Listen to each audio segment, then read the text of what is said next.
প্রবাস থেকে প্রিয় কলিজার ভাই সাইদ, তোমার জন্য আমরা কিছু করতে পারছি না।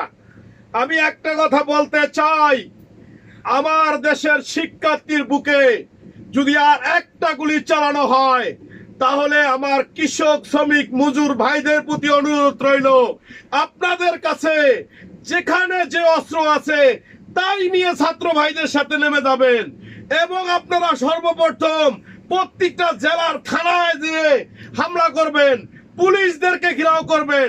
যখন পুলিশ মাঠে না নামবে তখন দেশ অটোমেটিক ঠান্ডা হয়ে যাবে। ওরকম স্বৈরাচারী সরকার সেকেন্ডের ভিতরে দেশের এক কোণা দিয়ে পালিয়ে চলে যাবে। আমার জনগণের উপর একটা প্রশ্ন, যখন সাইদ মারা গেল সেই পুলিশ কিভাবে দেশে থাকে, তার ফ্যামিলির লোকজন কিভাবে দেশে থাকে, সে কিভাবে বাংলাদেশে বসবাস করে? আপনাদের কি কলিজা কাঁপে না? আমরা প্রবাসী হয়ে আমাদের